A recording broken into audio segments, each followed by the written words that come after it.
Record हो रहा है? हाँ, वो तो जल रहा है क्या? हमको लग रहा है कुछ दब गया क्या। आवाज कंफर्म कर लेना पहले, ठीक है।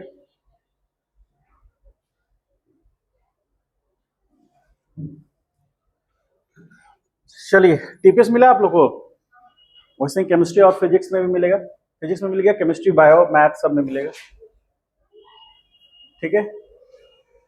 फिजिक्स और केमिस्ट्री में जो मिलेगा उस 2 टीपीएस मिलेंगे हर चैप्टर के, जिसमें एक जो होगा वो नीट लेवल का रहेगा और एक रहेगा वो जेई लेवल का रहेगा, ठीक है। बाकी बायो में भी 2 मिलेंगे तो वो तो पूरा बायो का रहेगा। मैथ में भी लेवल, और मैथ में जो मिलेगा एक जेई मेंस लेवल का रहेगा और एक उससे थोड़ा लेवल ऊपर, मतलब एडवांस तक का। एडवांस नहीं कह लीजिए, अभी मेंस पे ही फोकस करना है, समझ गए। आप लोगों ने कभी जेई मेंस एडवांस के क्वेश्चन देखे हैं? कैसा रहता है, क्या पूछता है? बोलिए, कभी देखा है क्वेश्चंस?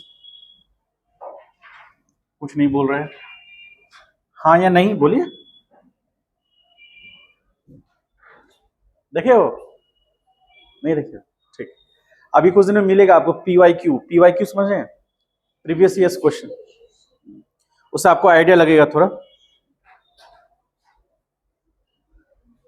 हाँ, ये आलसी लोगों का काम है। जो आलसी होते हैं ना वो यही काम करते हैं। आप कह सकते हैं कि हम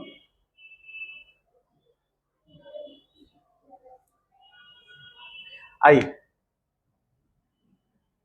क्या करेंगे। जो आलसी लोग होते हैं ना वो काम को आराम आराम से करने का या आसान से करने का रास्ता खोज लेते हैं।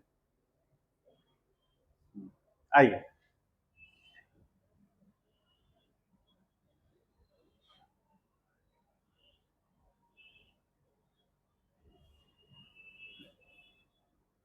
रेजोल्यूशन ऑफ वेक्टर, ठीक है। रेजोल्यूशन मतलब क्या होता है, बता सकते हैं कुछ? रेजोल्यूशन का मीनिंग हम लोग यहां से समझेंगे, to break a vector, break a vector in two parts। मतलब समझ में आया? किसी एक वेक्टर को हम लोग क्या करेंगे, 2 पार्ट में डिवाइड करेंगे, तोड़ेंगे। जैसे समझिएगा ध्यान से बात को। जैसे सपोज कीजिए कि पहले क्या होता था, हम लोग जो अभी तक पढ़ते आए, अभी तक जो भी हमने पढ़ा है उसको लॉक कर दो, उसको लॉक कर दो। तो अभी तक हम लोग जो भी पढ़ा है उसमें क्या पढ़ा कि वेक्टर ए है प्लस वेक्टर बी है, और ए और बी को ऐड किए हम लोग तो रिजल्टेंट आर बना या सी बना, ठीक है। तो जैसे मान लीजिए कि ये vector A plus vector B तो रिजल्टेंट आर बना, ठीक है। तो इसको हम लोग बोलते हैं कंपोनेंट्स, इसको बोलते हैं कंपोनेंट कंपोनेंट वेक्टर, ठीक है। और इसको भी हम लोग क्या बोलेंगे, कंपोनेंट वेक्टर। कंपोनेंट वेक्टर, तो अब ये समझना है कि कंपोनेंट वेक्टर तो ये हो गया, और इसको हम क्या बोलते हैं, इसको बोलते हैं रिजल्टेंट वेक्टर। तो अब हमको यह समझना है कि कंपोनेंट वेक्टर के ऐड होने से रिजल्टेंट मिलता है हमको, ठीक है। अब हम क्या करने वाले हैं इसमें, रेजोल्यूशन मेथड में क्या करने वाले हैं कि रिजल्टेंट हमारे पास आर है, उसको हम vector A plus vector B में ब्रेक कर लेंगे। मतलब हमारे पास ये है और इससे हम वेक्टर ए और बी निकालेंगे। पहले क्या करते थे कि वेक्टर ए और बी को ऐड करने से हम आर निकालते थे, लेकिन अब आर से हम ए और बी निकालेंगे, इसी को रिजॉल्व करना होता है। तो बेसिकली हुआ क्या कि आर वेक्टर को हम क्या करेंगे, आर वेक्टर को 2 अलग अलग कंपोनेंट्स में हम रिजॉल्व कर देंगे। इसी मेथड को हम लोग क्या बोलते हैं, रेजोल्यूशन मेथड बोलते हैं। मतलब to resolve a vector into different अलग अलग डिफरेंट कंपोनेंट्स में, तो ए और बी में हम उसको ब्रेक कर सकते हैं। जस्ट रिवर्स प्रोसेस है वेक्टर एडिशन का। उसमें क्या होता है, 2 वेक्टर ऐड होते हैं तो नया रिजल्टेंट बनता है, और इसमें रिजल्टेंट को ब्रेक करते हैं तो 2 अलग वेक्टर बनते हैं, ठीक है। कैसे बनेगा, जस्ट यहां देखिए, ये रिजल्टेंट को हम लोग ब्रेक करेंगे तो कहेंगे कि यहां पर resultant vector will be broken out to form two component vectors, दो अलग अलग वेक्टर्स बनेंगे। ठीक है, कैसे बनेंगे ध्यान से समझिए। जैसे मान लीजिए एक्स एक्सिस और वाई एक्सिस, दो एक्सिस हो गए, इसको हम लोग एक्स कह रहे हैं और ये हमारा वाई एक्सिस हो गया। ठीक, इसे हम बोलेंगे एक्स डैश, ध्यान से समझिएगा, वाई डैश। 10 मिनट का कॉन्सेप्ट है लेकिन बहुत इंपॉर्टेंट है। अब हम मान लेते हैं कि एक कोई वेक्टर है, ये ऑरिजिन होगा 0,0 ऑरिजिन। तो मान लीजिए कि एक वेक्टर है, इस वेक्टर का नाम सपोज पी वेक्टर रख लीजिए। ठीक है, ये पी वेक्टर है जो कि एक्स एक्सिस से सपोज अल्फा एंगल बना रहा है। ठीक है, तो एक्स एक्सिस के साथ अल्फा एंगल बना रहा है। अब ये पॉइंट को हम ओ कह रहे हैं और ये वाला पॉइंट को हम मान लीजिए एन कहते हैं। ठीक है, तो हम कह सकते हैं कि वेक्टर पी का मॉड, यानी पी वेक्टर का mod is equal to O N कह सकते हैं। ठीक, अब हम क्या कर रहे हैं कि अब पी जो उसका एन पॉइंट है पी वेक्टर का, वहां से हम एक परपेंडिकुलर ड्रॉ कर रहे हैं, जो कि परपेंडिकुलर जो है वो एक्स एक्सिस पर एम पॉइंट पर आकर टच कर रहा है। एक्स एक्सिस पर परपेंडिकुलर ड्रॉ किए, कहां से, एन पॉइंट से, तो वो एम पॉइंट पे आकर उसको टच कर रहा है। ठीक है, कट कर रहा है एक तरह से समझ लीजिए। तो अब हमारा O point, M point, N point, तो हमारे पास तीन पॉइंट से एक ट्राइंगल बन रहा है। तो हम लिख सकते हैं देयर इज अ ट्राइंगल। कौन सा ट्राइंगल, तो ट्राइंगल कौन सा है, ओ एन एम। ठीक है, तो इसमें यदि हमको निकालना होगा कि साइन अल्फा, तो साइन अल्फा लिखना होगा तो क्या आएगा, N M by O N, यानी N M divide by P. तो यहां से एन एम क्या हुआ, P sine alpha, equation number first, ये पी साइन अल्फा। तो इसका मतलब है कि ये जो लेंथ होगा, ये होगा पी साइन अल्फा। ठीक है, अब उसी तरह similarly cos alpha is equal to क्या होगा, तो ओ हो जाएगा O M by O N, और ओ एम कितना है, ओ एम तो हमको निकालना है और ये पी है। तो यहां से हम क्या निकाल सकते हैं, यहां से लिख सकते हैं, देखिए यहां पर लिख सकते हैं O M is equal to P cos alpha, equation number 2 लिख सकते हैं ऐसे। ठीक है, इसका मतलब हो गया ये पी कॉस अल्फा होगा। ठीक है, तो अब हम ये जो लेंथ है, कौन सा लेंथ, ध्यान समझिएगा, ये लेंथ है एन एम, ये एक लेंथ है जिसका मैग्नीट्यूड कितना है, पी साइन अल्फा। ये एक लेंथ है जिसका लेंथ कितना है, पी साइन अल्फा। अब यदि ये लेंथ है, हमारे पास एक मैग्नीट्यूड है, हम यदि एरो हेड उधर ड्रॉ कर दें तो एक वेक्टर की तरह वो ट्रीट करने लगेगा। तो हम इसको ऐसे ट्रीट करा सकते हैं क्या, ऐसे एरो हम ऊपर बना दिए, ड्रॉ कर दिए, तो ये एक वेक्टर की तरह ट्रीट होंगे और इस वेक्टर का नाम यदि हम पी वाई रख दें, ठीक है, पी वाई, और इस वाले के साइड में हम लिख दें इसको पी एक्स। ठीक है, अब ध्यान समझिएगा, यहां पर हम एक वेक्टर ऐसे ड्रॉ करके दिखा सकते हैं ऐसे, जिसका मैग्नीट्यूड कितना है, पी एक्स, और पी एक्स बराबर कितना है, पी कॉस अल्फा। और चूंकि हमने एक वेक्टर ड्रॉ किया है, लेंथ से हमने एक वेक्टर बनाया, उसको लेंथ वेक्टर बोल सकते हैं हम लोग, लेंथ से हमने क्या बना दिया, एक वेक्टर। तो लेंथ हमारा मैग्नीट्यूड पी कॉस अल्फा है, और पॉजिटिव एक्स में हमारे पास यूनिट वेक्टर डिफाइन किया हुआ है, कौन सा, यानी एक्स एक्सिस में हम पॉजिटिव एक्स एक्सिस में क्या यूनिट वेक्टर रखते हैं, आई कैप। तो अब यहां पर हम यदि आई कैप ऐसे दे देते हैं तो इक्वल के इधर मैग्नीट्यूड और डायरेक्शन आ गया, तो इसके इधर भी हमको क्या देना पड़ेगा, समझ पाए बात को। और यदि आप शॉर्ट में यहां ऐसे लिखेंगे तो पी एक्स बराबर हो जाएगा पी कॉस अल्फा। यहां पर हमको सिर्फ मैग्नीट्यूड की बात करनी है। पी एक्स लिखे तो पी कॉस अल्फा हो गया, एरो लगा दिए तो इक्वल के उधर भी हमको एरो देना पड़ा, तो इधर मैग्नीट्यूड डायरेक्शन वेक्टर। समझ पाए इस बात को? सेम यही चीज हम यहां पर भी कर सकते हैं। तो P Y is equal to हो जाएगा पी साइन अल्फा, ये उसका मैग्नीट्यूड हो गया। और यदि हम वेक्टर वाइज लिखेंगे तो पी वाई यदि एरो लगाएंगे तो हमको पता है कि पी साइन अल्फा, और वाई एक्सिस में जो हमारा यूनिट वेक्टर है उसको क्या बोलेंगे? जे कैप। तो यहां जे कैप लिख सकते हैं हम लोग। ठीक है, तो अब आप ध्यान से समझने की कोशिश कीजिए कि ये एक वेक्टर जो पी एक्स है जिसका डायरेक्शन ओ से एम है, और एक हमारे पास वेक्टर है पी वाई जिसका डायरेक्शन एम से एन है।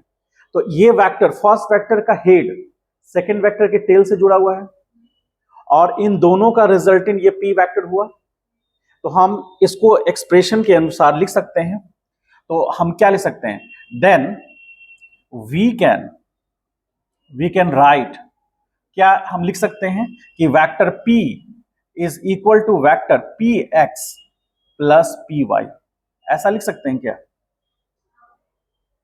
ट्राइंगल लॉ जैसे कह रहा था कि फर्स्ट वेक्टर का हेड सेकंड के टेल से मैच करेगा, और जो रिजल्टेंट होगा उसका हेड सेकंड के हेड से और उसका टेल फर्स्ट के टेल से। तो उसी तरह का एक फॉर्मेशन हो गया। साथ ही साथ हम एक चीज और कर सकते हैं। ट्राइंगल लॉ यदि आपको नहीं भी ध्यान में है या ट्राइंगल लॉ से आप संतुष्ट नहीं है तो आप ऐसा भी कर सकते हैं कि ये पी वाई जो वेक्टर है उसको पैरेलल शिफ्ट कर दीजिए। तो पैरेलल शिफ्ट करने से, यहां से वेक्टर को यहां शिफ्ट करने से क्या हुआ कि ये जो पी वाई वेक्टर है उसका टेल और ये जो पी एक्स वेक्टर है उसका टेल दोनों मैच कर गया। तो एक पैरेललोग्राम का एडजेसेंट साइड्स हो गया।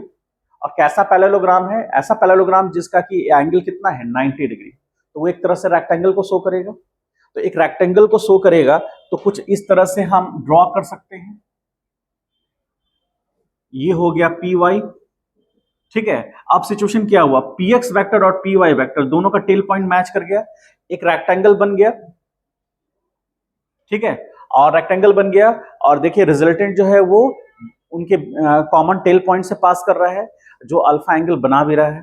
तो यहां थीटा कितना हो जाएगा इस केस में? थीटा हो जाएगा 90।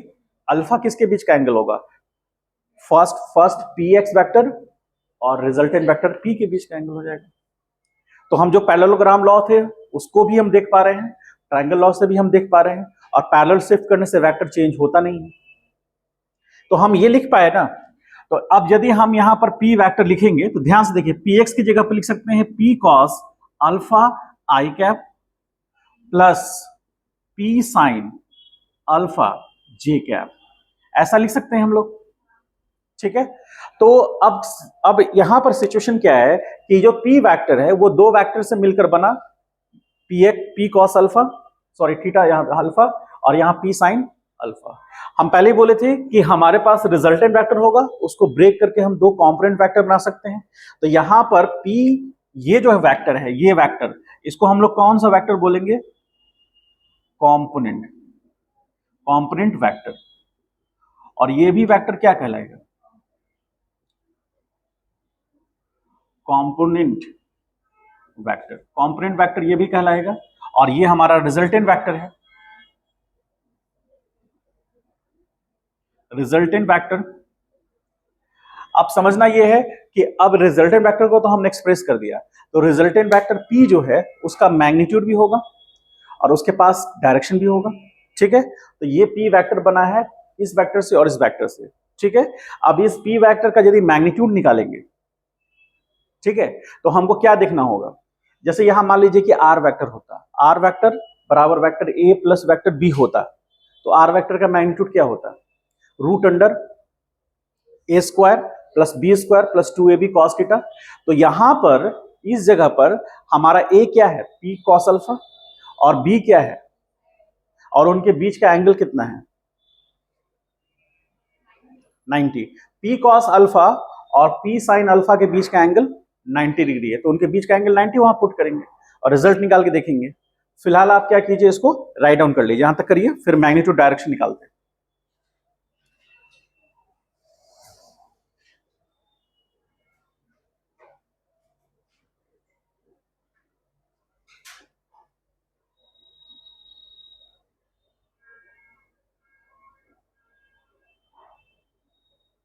देखो,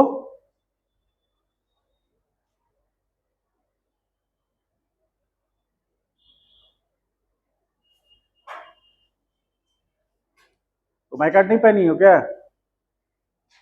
आई कार्ड भूल गए? आदत नहीं, आदत बनानी होगी।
समझ पा रहे हैं? डाउट हो तो पूछेगा।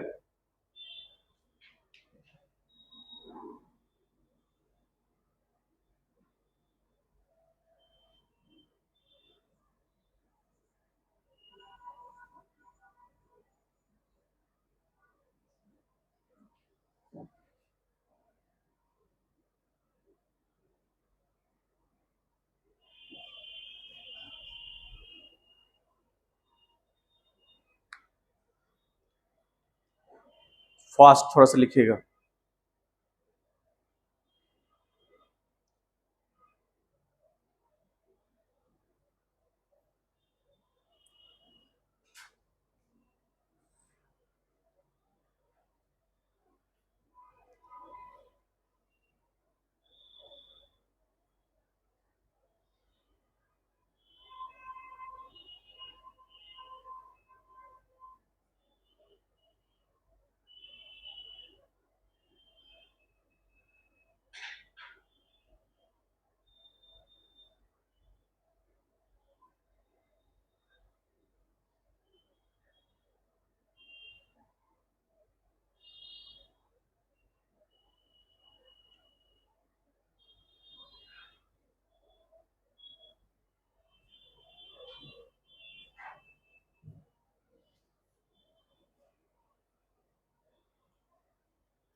हो गया?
इसका मीनिंग समझ में आया?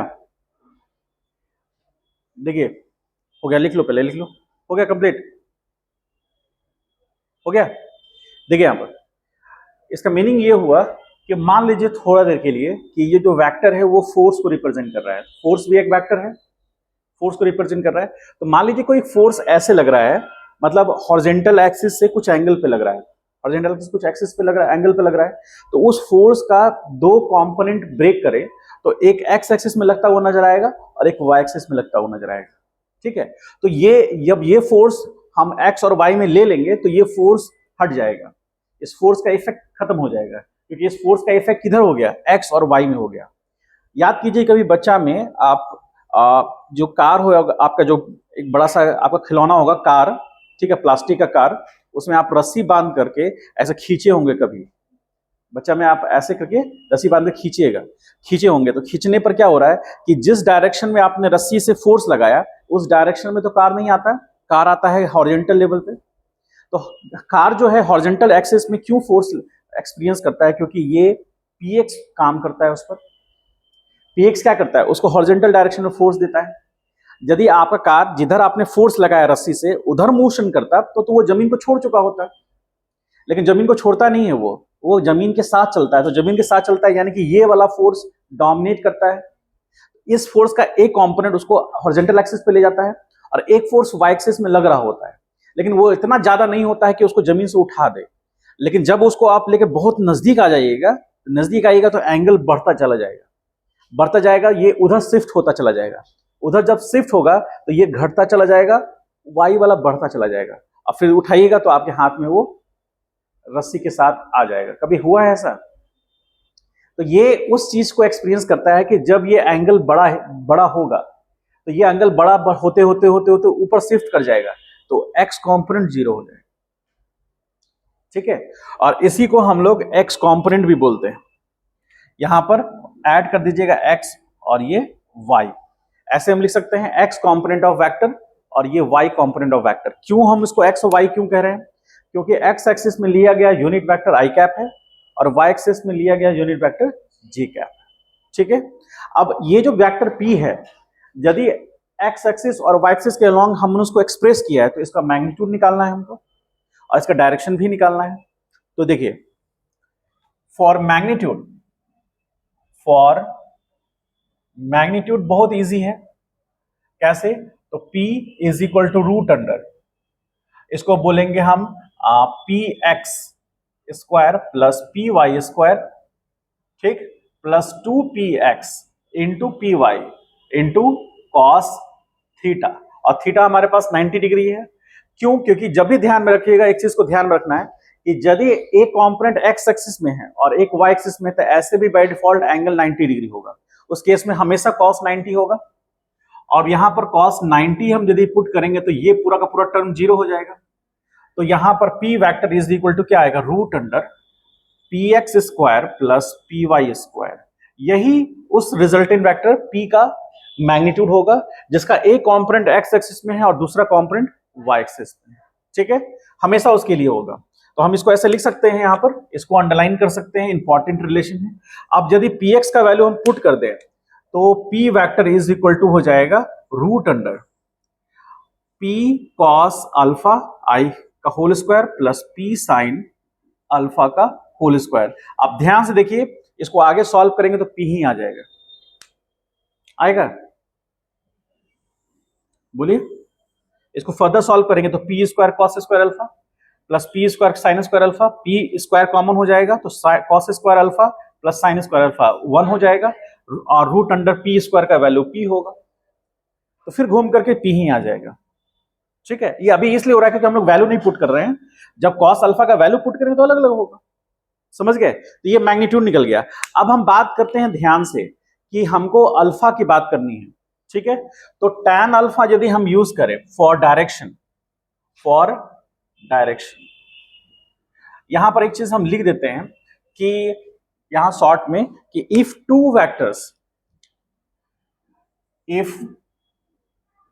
Vectors are added and the angle between two vectors is 90 degree, then resultant always in this fashion. ठीक है,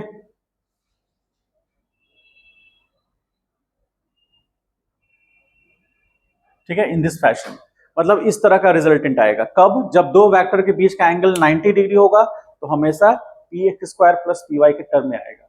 ठीक है, अब यहां डायरेक्शन की हम बात करें तो डायरेक्शन में देखिए, डायरेक्शन में हम बात करेंगे तो tan अल्फा यूज कर सकते हैं। तो tan अल्फा बराबर क्या हो जाएगा इस ट्राइंगल में, देखिए ध्यान से, तो बोले P Y by P X होगा क्या, होगा, और पी वाई जो भी रहेगा वहां लिखाएगा और पी एक्स जो भी होगा वो लिखाएगा। ऐसे तो हम यहां लिख सकते हैं कि P sine alpha upon P cos alpha लिखाएगा, तो यहां तो tan अल्फा आ जाएगा इधर से कट करके, तो फिर से वही बात हो गई। तो ध्यान में आपको यही रखना है कि ये टर्म को आपको ध्यान से देख के चलना है, ये आपका रिजल्ट बताएगा, इसको लिखने की जरूरत नहीं है, वो रिजल्ट अपने आप जीरो हो जाएगा फिर। ठीक है, तो P Y upon P X, क्योंकि इस ट्राइंगल में आप देखिए ये आपको पी वाई होगा और ये पी एक्स होगा, परपेंडिकुलर बाई बेस, तो मैग्नीट्यूड निकल गया, वेक्टर का एक्सप्रेशन ये हो गया, ये वेक्टर का एक्सप्रेशन हो गया, ये उसका मैग्नीट्यूड हो गया और ये उसका डायरेक्शन हो गया। समझ गए, यहां तक तो उतार लिए थे, इसको जस्ट उतारिए तो क्वेश्चन कुछ करेंगे हम लोग।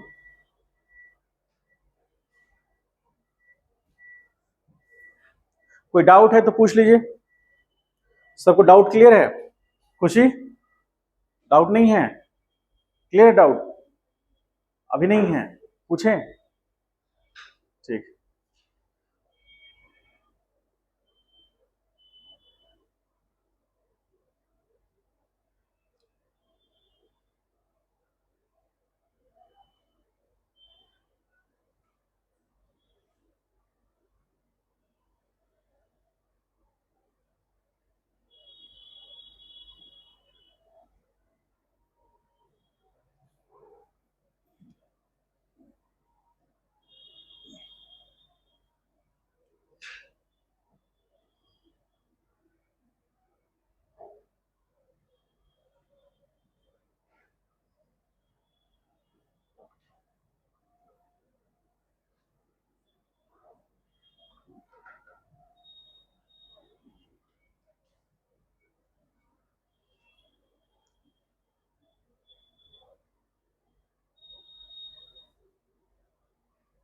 हो गया?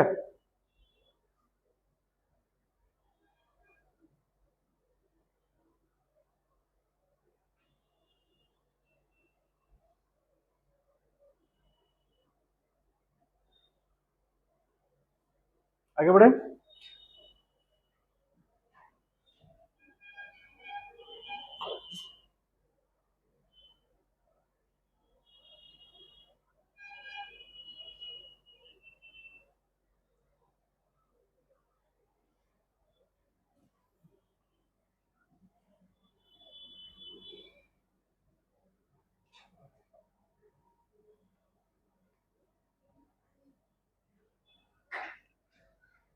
चलिए ध्यान में ये रखना है कि किसके साथ एंगल बना रहा है वो।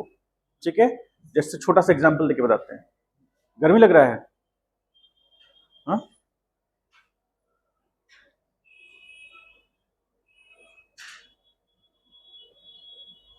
थोड़ा सा गर्मी बर्दाश्त नहीं हो पा रहा, नहीं तुमको गर्मी लग रहा है? बताओ, तो तुम यहाँ नजदीक हो तो गर्मी लग रहा है, उसको तो गर्मी नहीं लग रहा, बताओ। हेलो, हाँ वही तो, वो स्प्लिट वाला स्प्लिट ऐसे भी ऑन कर देना।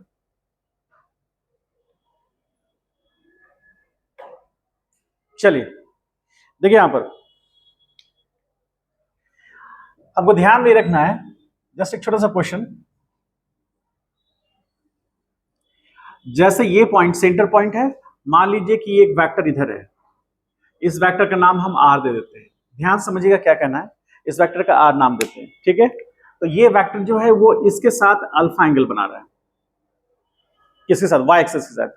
पहले वाले केस में क्या किसके साथ बना रहा था वो, एक्स एक्सेस के साथ। तो अल्फा किसी के साथ भी बन सकता है, ठीक है।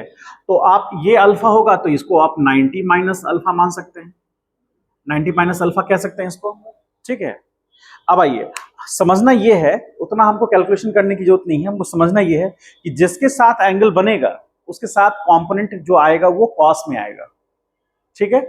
जैसे आप यहां से एक ट्राइंगल मान लीजिए लेंगे, ऐसे एक ट्राइंगल बनाएंगे तो सेम वही प्रोसेस करेंगे जो हम वहां किए। तो एक ट्राइंगल बना, उसके लिए ये बेस होगा, ये परपेंडिकुलर होगा, तो परपेंडिकुलर हमेशा साइन में आएगा, बेस हमेशा किस में आएगा, कॉस में आएगा। तो इस बार वाई कंपोनेंट जो है उसका वो बेस में आ गया, ठीक है।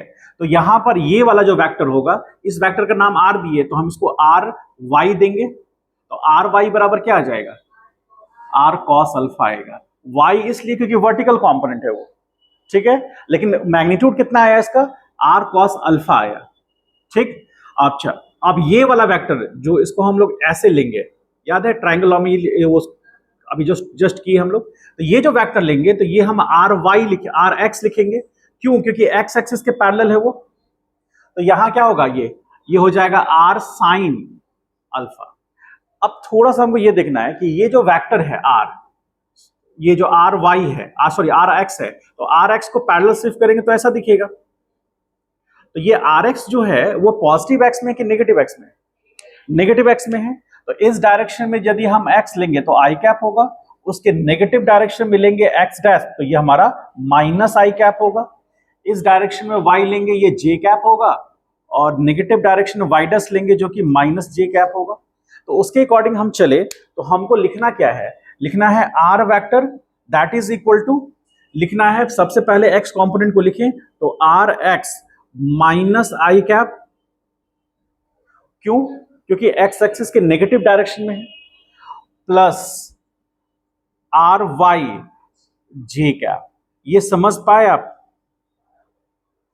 अब आर एक्स का वैल्यू पुट करेंगे तो आर एक्स का वैल्यू कितना है, आर साइन अल्फा। तो R sine alpha minus I cap और plus R cos alpha J cap. इस बात को समझ पाए। तो अब आप जब भी कंपोनेंट देखेंगे, यदि माइनस आई कैप लगा हुआ है और यहां प्लस जे कैप लगा हुआ है, इसका मतलब है कि जो फोर्स या जो भी वेक्टर है, जो वेक्टर आर है वो किस प्लेन में लाई कर रहा है, वो माइनस एक्स वाई प्लेन में लाई कर रहा है। वो समझ पाए, किस क्वाड्रेंट में है, तो सेकंड क्वाड्रेंट में है। वो सेकंड क्वाड्रेंट में एक्स नेगेटिव हो गया, वाई आपका पॉजिटिव रहा, तो आपको पता चल गया कि वो वेक्टर जो भी वेक्टर है वो सेकंड क्वाड्रेंट में है। और एंगल चूंकि वो बना रहा है वाई के साथ, इसलिए उसके साथ कॉस हुआ, और जिसके साथ एंगल नहीं बना रहा उसके साथ साइन होगा। तो हम यहां शॉर्ट में जस्ट लिख देते हैं कि the vector makes angle with the axis with particular axis। मतलब यदि हम मान के चल रहे हैं कि वेक्टर जो बना रहा है किसी पर्टिकुलर एक्सिस का तो एंगल बना रहा है axis, then we can take component along that axis always in cost term। मतलब समझ पाए इस बात को, यानी कि जिस पर्टिकुलर एक्सिस के साथ एंगल बना रहा है उसके साथ हमेशा हम कॉस का टर्म लेंगे। कॉस का टर्म लेंगे मतलब cos theta, cos alpha, cos beta, जो भी एंगल बनाएगा वो एंगल हम उसके साथ लेंगे, ठीक है। तो कॉस अल्फा टर्म लिख देते हैं यहां पर, आपको समझने में आसानी होगी। ये समझ पाए, नोट पॉइंट, ठीक है। अब इसमें अब हम यदि थर्ड क्वाड्रेंट में आ जाएंगे तो थर्ड क्वाड्रेंट में क्या होगा, थर्ड क्वाड्रेंट में क्या होगा, मान लीजिए सिचुएशन कुछ इस तरह का है। ये मान लीजिए वेक्टर ए है, तो वेक्टर ए जो है वो नेगेटिव वाई एक्सिस के साथ एंगल बना रहा है, तो नेगेटिव वाई एक्सिस के साथ एंगल बना रहा है तो कॉस उसके साथ होगा। तो हम सीधे सीधे वेक्टर ए बराबर यदि ऐसा लिखना चाहें, कौन सा, ए एक्स, ठीक है, ए एक्स तो माइनस आई कैप होगा, नेगेटिव एक्स में उसका कंपोनेंट देगा, यहां से इसको ऐसे मैच कराएंगे, तो ये बन गया क्या, ये हो गया ax और ये बन गया क्या, ay बनेगा। अब ये वेक्टर रिजॉल्व होगा, इसको ऐसे हम लोग रिजॉल्व दिखाते हैं। रिजॉल्व मतलब अब ये वाला इफेक्ट खत्म हो गया, इसका इफेक्ट एक y में ay और x में ax हो गया। अब देखना है दोनों पॉजिटिव हो गए नेगेटिव, ax दोनों नेगेटिव हो गया, plus ay minus J cap होगा। यानी कि दोनों ही, जब किसी वेक्टर का x कंपोनेंट और y कंपोनेंट दोनों नेगेटिव हो रहा है, इसका मतलब वेक्टर थर्ड क्वाड्रेंट में लाई करेगा। समझ पाए। और फोर्थ में हम लोग देख लेंगे इसमें, तो फोर्थ में देख लीजिए, जिसका मतलब ये हो गया कि वेक्टर इस डायरेक्शन में है, तो इसको हम नाम मान लीजिए वेक्टर बी देते हैं, और ये एंगल बना लेता है मान लीजिए इसके साथ अल्फा। तो एक्स के साथ एंगल बना रहा है तो उसके साथ कॉस लेंगे, तो उसके साथ कॉस लेंगे। पहले हमने क्या किया, उसको दो एक रेक्टेंगल बना लिया। तो अब ये वाला जो टर्म है ना, यही आगे जाकर यहां रिलेट करेगा। और आप देखिए बी वेक्टर जो है एक्स एस के साथ एंगल बना रहा है, इसलिए बी एक्स बराबर क्या होगा, बी कॉस अल्फा। ठीक है। और अब ये वाला वेक्टर को यहां पैरेलल शिफ्ट करेंगे, तो ये वाला जो वेक्टर है आप ये समझिए कि हाँ, तो ये बी वाई होगा, that makes B sine alpha. ठीक। अब हमको सिंपली यहां पर बी वेक्टर लिखना हो, तो बी वेक्टर बराबर लिख सकते हैं बी एक्स आई कैप और plus B Y minus J cap. तो यहां vector B is equal to B X कितना हुआ, B cos alpha I cap और प्लस बी वाई कितना, B sine alpha minus J cap. तो ये आपका बी वेक्टर हुआ, यहां ए वेक्टर हुआ और यहां पर जनरल टर्म। तो इसको ऐसे लिख सकते हैं, vector A is equal to A X कितना आया है, ए एक्स इसके साथ में अल्फा आया है, तो यहां पर आ जाएगा कितना, ए sign alpha minus I cap और प्लस वाई वाला जो होगा ए cos alpha minus J cap. ये ए वाला, बी वाला और ये सिंपल आर वेक्टर। तो चार हम लोग अलग अलग क्वाड्रेंट में देख लिए। ठीक है। अभी हम जो भी कंपोनेंट ब्रेक कर रहे हैं ना, वो टू डायमेंशन में ब्रेक कर रहे हैं। यदि वेक्टर मान लीजिए थ्री डायमेंशन होगा, तो तीन अलग अलग कंपोनेंट्स आएंगे, तो यहाँ एक्स और वाई आ गया, एक लास्ट में जेड आ जाएगा। अब जेड पॉजिटिव होगा नेगेटिव होगा उससे कंपोनेंट पे डिपेंड करेगा। समझ पाए, मिला जुला कर इतना से आपका काम फिलहाल चल जाएगा। तो सीक्वेंस में इसको उतार लिए, क्वेश्चंस करते हैं। कहीं डाउट है तो पूछिए।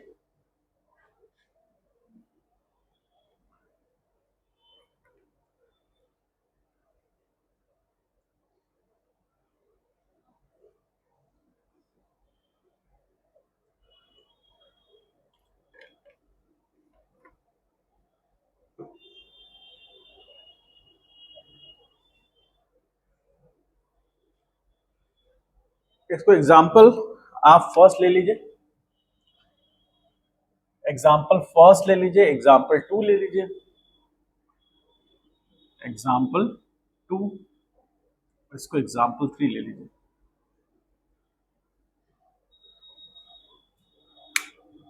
अब तेजी से उतारिए तो फास्ट।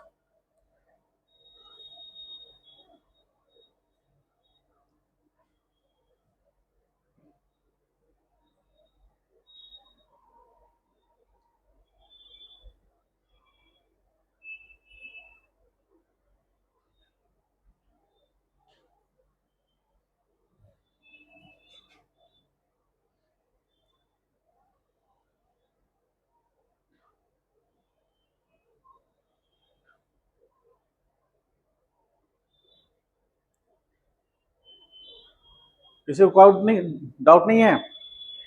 ऐसे जो मैंने बनाया ना ऐसे करके, इसको मतलब है कि वो वेक्टर को रिजॉल्व कर दिया। अब वो या तो एक्स में है और वाई में है। आप अच्छे कोई फॉरेन ऑथर्स बुक्स देखेंगे तो आपको ऐसा दिखेगा।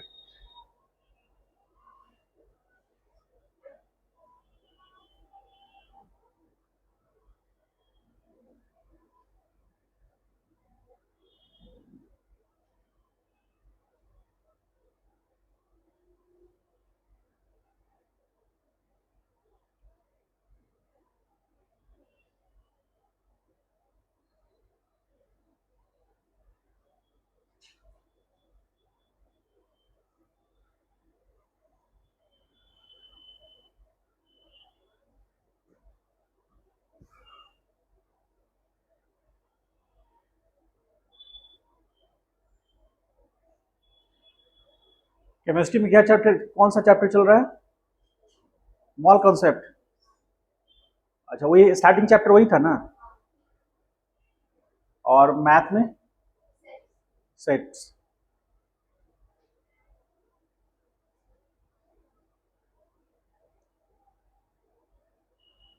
बायो में क्या चल रहा है? हाँ, थी लिविंग वर्ल्ड। लिविंग वर्ल्ड दूसरा चैप्टर चल रहा है। मई से थी, मई खत्म हो गया ऑलमोस्ट। जून से आपका टेस्ट शुरू हो जाएगा, शेड्यूल मिल जाएगा फर्स्ट वीक, अभी जस्ट 3-4 दिन 5 दिन में मिल जाएगा शेड्यूल टेस्ट का। ठीक है, फिजिक्स में वेक्टर से रहेगा, बाकी सब लिखा रहेगा उसमें।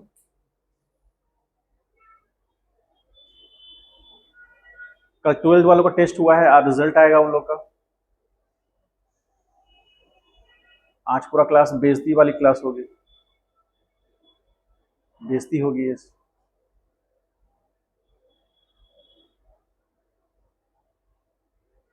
टेस्ट में 40% मार्क्स पासिंग मार्क्स है। जो भी आपका सब्जेक्ट का टेस्ट होगा, मान लीजिए 10 नंबर का होगा, सपोज करें, ऐसे 10 नंबर का तो होता नहीं है, 10 नंबर का उसको 40% निकाल लीजिएगा, 4 नंबर आना चाहिए।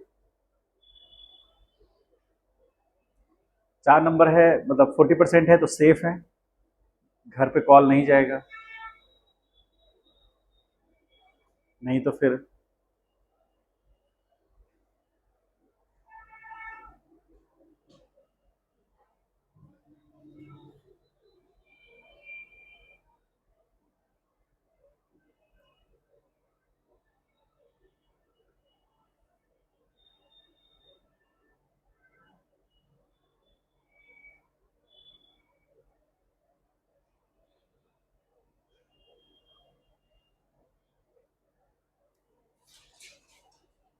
हो गया। चलिए देखिए, छोटा सा क्वेश्चन करते हैं हम लोग। लिखिए छोटा सा क्वेश्चन। नहीं हुआ अभी तक? इतना धीरे? खरगोश कछुआ भी बेचारा शर्मा रहा होगा कि मेरे से भी धीरे कोई है।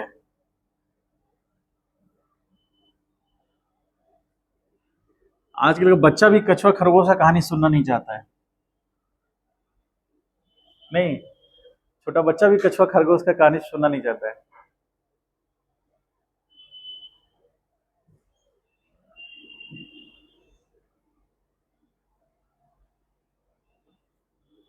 हटा दे।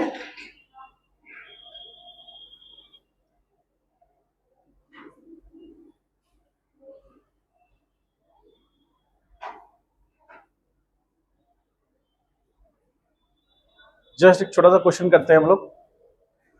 क्वेश्चन लिखिए, क्वेश्चन लिखिए। स्टेटमेंट में है, डायग्राम बना के करना आपको है।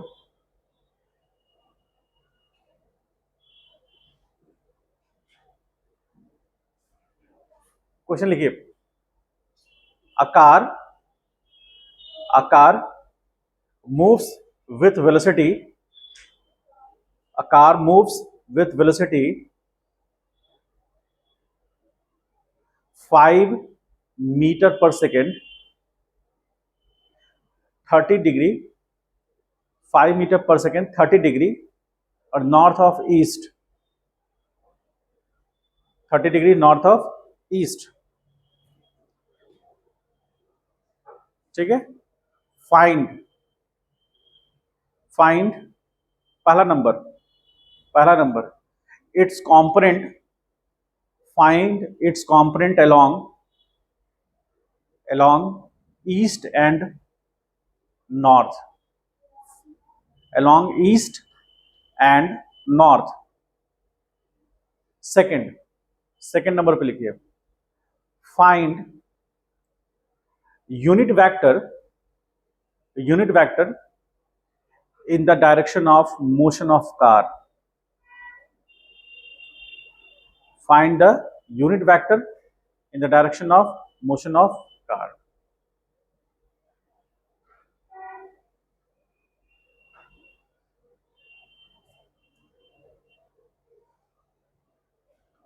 ठीक है, आइए देखते हैं इसको। तो क्वेश्चन में सिंपल क्वेश्चन पूछ रहा है, और उसका हम लोग डायग्राम देखेंगे, स्टेटमेंट वाइज क्वेश्चन है तो डायग्राम देखेंगे। तो डायग्राम में क्या कह रहा है कि एक कार जो है वो 30 डिग्री नॉर्थ में है, ईस्ट से कितना जा रहा है 30 डिग्री, ये हो गया थीटा या फिर कह लीजिए अल्फा कह लीजिए बराबर 30 डिग्री, और ये जो वेक्टर है इसका मैग्नीट्यूड वेलोसिटी वेक्टर है ये, और वेलोसिटी वेक्टर का मैग्नीट्यूड कितना है 5 मीटर पर सेकेंड। ठीक है, अब इसका कंपोनेंट पहला तो बोल रहा है, तो ये हो गया ईस्ट, ईस्ट बोले या एक्स एक्सिस बोल सकते हैं इसको हम लोग, और ये हो गया नॉर्थ, नॉर्थ या वाई एक्सिस। ठीक है, तो अब कंपोनेंट लेंगे तो हम लोग सबसे पहले यहां से ऐसे ड्रॉ करके देखेंगे परपेंडिकुलर, तो ये जो लेंथ होगा ये लेंथ क्या बन जाएगा, ये हो जाएगा वी एक्स, और वी एक्स बराबर क्या आएगा वी कॉस अल्फा, तो वी कितना दिया हुआ है 5, और कॉस अल्फा कितना कॉस 30, तो 5 इंटू कॉस 30 का वैल्यू कितना √3/2, यह आ जाएगा 2.5, तो आ गया 2.5 √3, ठीक है, मीटर पर सेकेंड, Vx हो गया। अब हमको Vy निकालना है, तो इसका एक कंपोनेंट इधर आ गया, ऐसे देखेंगे हम लोग, तो ये आ गया क्या y कंपोनेंट, इसको हम लोग Vy लिख सकते हैं, तो Vy बराबर क्या होगा V साइन अल्फा, और V कितना 5 sine 30, that is equal to 5 into 1/2, that is equal to 2.5 metre पर सेकेंड। तो अब यदि हमको वेक्टर V लिखना है, तो वेक्टर V बराबर Vx I cap plus Vy J cap. ठीक है, तो वेक्टर B बराबर, अब यहां Vx कितना आया 2.5 √3 आई कैप और प्लस 2.5 जे कैप, ऐसे लिख सकते हैं हम लोग। तो हमने वेक्टर को रिजॉल्व कर लिया, कंपोनेंट ले लिया, एक ये कंपोनेंट आया और ये कंपोनेंट Vy बराबर ये कंपोनेंट आया। तो हमने पहला काम कर लिया, पहला क्वेश्चन क्या करता है रिजॉल्व करने के लिए, अलोंग एक्स एक्सिस पता कीजिए कंपोनेंट क्या है, और वाई एक्सिस अलोंग पता कीजिए। तो एक्स एक्सिस को अलोंग क्या हुआ, एक्स एक्सिस के अलोंग इतना हुआ, और वाई एक्सिस के अलोंग 2.5 हुआ। ठीक है, अब हमको पता करना है यूनिट वेक्टर। ठीक है, तो अब हम सबसे पहले क्या करेंगे कि वी वेक्टर का जो वी वेक्टर है, यूनिट वेक्टर कैसे, जैसे V vector is equal to mod of V vector और इनटू वी कैप, ऐसे ले सकते हैं हम लोग। यूनिट वेक्टर को हम इस तरह से दिखा सकते हैं, यानी कोई वेक्टर है उसका मैग्नीट्यूड और उसके डायरेक्शन में लिया गया यूनिट वेक्टर को ऐसे एक्सप्रेस कर सकते हैं। तो वी कैप कैसे निकलेगा, तो वी कैप देखिए ध्यान से, वी कैप बराबर vector V divide by mod of V, ऐसा कर सकते हैं। तो अब हमको पता है वी वेक्टर हमको पता है, मॉड ऑफ वी निकालना बाकी है, समझे। तो वी वेक्टर पता है, इससे मॉड निकाल सकते हैं, इसका मैग्नीट्यूड निकाल सकते हैं ना। तो इसका मैग्नीट्यूड यानी कि वी वेक्टर का मॉड बराबर root under V X square plus V Y square बताए थे। तो वी एक्स कितना है और वी वाई, तो यहां पर वी वेक्टर का मॉड बराबर रूट अंडर आ गया कितना 2.5 √3 का होल स्क्वायर प्लस ये कितना है वी वाई 2.5 का होल स्क्वायर, ऐसा लिख सकते हैं। अब यहां इसको आगे सॉल्व करें तो रूट अंडर, तो 2.5 का होल स्क्वायर कॉमन लिए तो ये आ गया √3 + 1, तो फाइनली 2.5 रूट अंडर √3 + 1, ऐसा लिख सकते हैं क्या, इसका भी तो स्क्वायर होगा, क्या गड़बड़ हुआ देख लिए, होगा ऐसे, तो क्या आ जाएगा 2.5 इंटू √3 + 1, ऐसा लिख सकते हैं। बोलो सही है या नहीं, अरे बोलो तुम, सही है, तुम लोग बताओ। ठीक, तो ये होगा मीटर पर सेकेंड। तो अब हमको क्या चाहिए, हमको चाहिए वी कैप, तो V cap vector V divide by, तो वेक्टर वी कितना 2.5 √3 I cap plus 2.5 J cap, division में 2.5 इंटू √3 + 1, तो इसको ऐसे लिखेंगे, देखिए यहां ध्यान से, तो यहां से इसको इसके साथ डिवाइड करेंगे तो 2.5 √3 डिवीजन में 2.5 और √3 + 1 हो गया, आई कैप होगा ये पूरा का पूरा टर्म क्या होगा, आई कैप, और प्लस 2.5 डिवीजन में 2.5 root under three plus one, तो ये जे कैप हो गया, तो ये कैंसिल हुआ यहां से, तो यहां आएगा √3 डिवीजन में √3 प्लस वन, ये आ जाएगा आई कैप, और प्लस यहां हो जाएगा 1 डिवीजन में √3 प्लस वन, जे कैप, ये हो गया वी कैप। ये हमको पता करना था, ठीक है। अब एक चीज को ध्यान से समझिए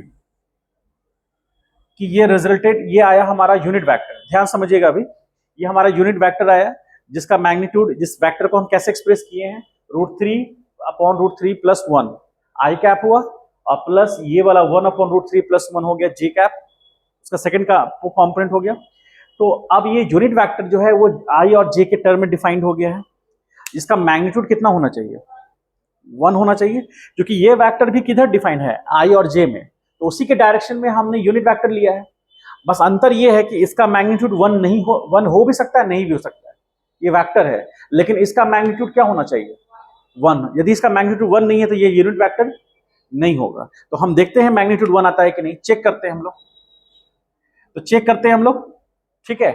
तो √3 बाई √3 प्लस वन का होल स्क्वायर करते हैं, क्या करेंगे, मैग्नीट्यूड निकालने के लिए रूट अंडर करेंगे ना ऐसे, ये वेक्टर है तो उसका एक x कंपोनेंट और ये उसका y कंपोनेंट, तो √x कंपोनेंट का स्क्वायर प्लस y कंपोनेंट का स्क्वायर करेंगे ना मैग्नीट्यूड चेक करने के लिए, और देखते हैं कि 1 आता है कि नहीं। तो यहां 1/√3 प्लस वन का होल स्क्वायर ऐसा लिख सकते हैं, तो बराबर रूट अंडर, अब ये कितना हो गया 3 डिवीजन में √3 प्लस वन का होल स्क्वायर, प्लस यहां 1/√3 प्लस वन का होल स्क्वायर। अब बेस सेम है, ऐड करेंगे तो रूट अंडर कितना हो गया 3 प्लस वन डिवीजन में √3 प्लस वन का होल स्क्वायर। तो ये कैसे कैंसिल हुआ, बोलिए, कुछ गड़बड़ हुआ क्या, बोलो। हाँ हाँ, ए प्लस बी का, इसको नहीं रहने दिए अभी,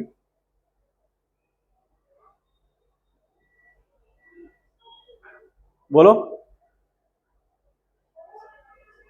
क्या।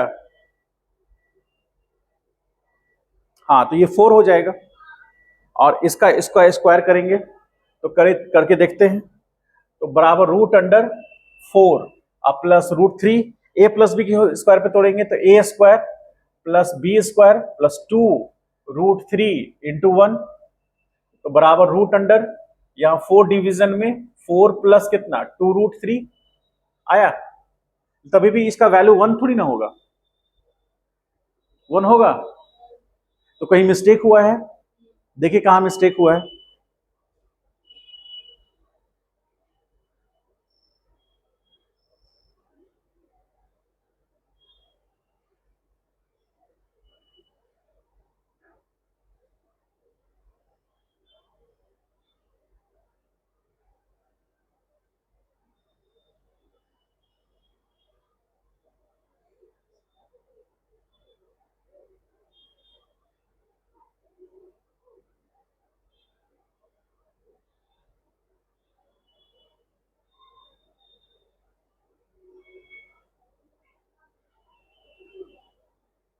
गड़बड़ देखिए यहां हुआ है। अब पूछे भी थे तो आप लोगों ने बोला कि हाँ सही है, कहां से सही है ये, हाँ देखिए कहां से, देखिए 2.5 का स्क्वायर, और यहाँ 2.5 से कॉमन हो जाएगा, लेकिन यहाँ √3 का स्क्वायर है ना, √3 का स्क्वायर और प्लस 1 का स्क्वायर, समझ पाए बात को, नहीं समझे, अरे इसको ब्रेक करोगे, देखिए यहाँ ड्रॉ कर रहे हैं, यहां पर रूट अंडर 2.5 का स्क्वायर लिखना है और √3 का होल स्क्वायर ये तो लिखना है, इसका मीनिंग होगा ना ये, और प्लस यहां पर 2.5 का स्क्वायर, ठीक, कॉमन लिए, तो कॉमन लिए तो 2.5 का स्क्वायर कॉमन हुआ, बचा क्या 3 प्लस 1 बचा, हाँ तो ये 4 हो गया ना, 4 हो गया। तो यहां पर तो फाइनल वैल्यू ये नहीं आएगा ना। मिस्टेक समझ में आया? ये सारा इधर गलत हो गया। आप लोग भी ध्यान नहीं दिए।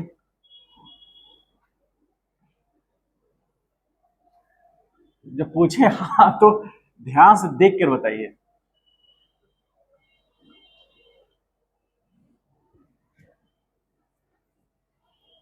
देखिए यहां पर तो mod of V vector is equal to root under, तो ये आ गया 2.5 का होल स्क्वायर, और यह आ जाएगा 3 × 3 और प्लस 2.5 का स्क्वायर। तो फाइनली रूट अंडर 2.5 का होल स्क्वायर कॉमन लेंगे तो यहाँ 3 + 1 हो गया ना। तो final value V cap, V mod कितना आया, रूट अंडर 2.5 का होल स्क्वायर प्लस 4 इंटू 4 होगा। तो यहां आ गया 2.5 × 2 दैट इज इक्वल टू 5, और ऑब्वियसली वी वेक्टर का मैग्नीट्यूड 5 ही तो है ना। कितना है मैग्नीट्यूड, 5 ही तो है, तो मैग्नीट्यूड दिया हुआ है। तो वी कैप यानी कि वी कैप क्या आएगा, वी वेक्टर का कैप, वी कैप, तो V cap is equal to V vector, तो वी वेक्टर कितना है 2.5 √3 I cap plus 2.5 J cap. ठीक, डिवीजन में 5 होगा तो यहां 2.5 √3 डिवाइड बाई 5, ठीक, और आई कैप और प्लस 2.5 बाई 5 जे कैप। तो फाइनल वैल्यू कितना होगा ये, बोलिए। आ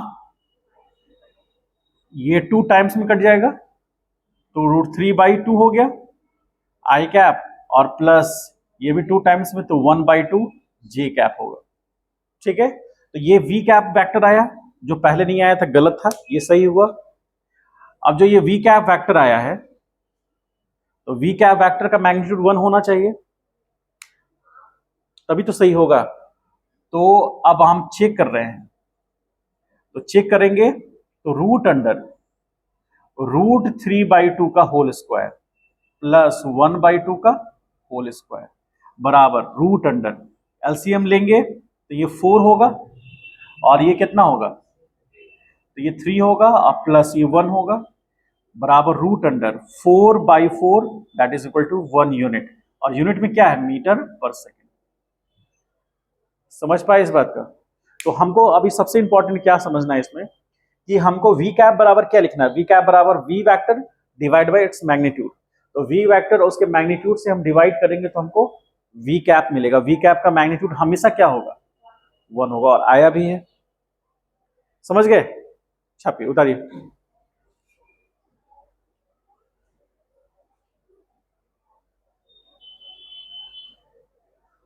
आज इतना ही रहने देते हैं हम लोग, ठीक है। नेक्स्ट क्लास में हम लोग थोड़ा आगे बढ़ेंगे।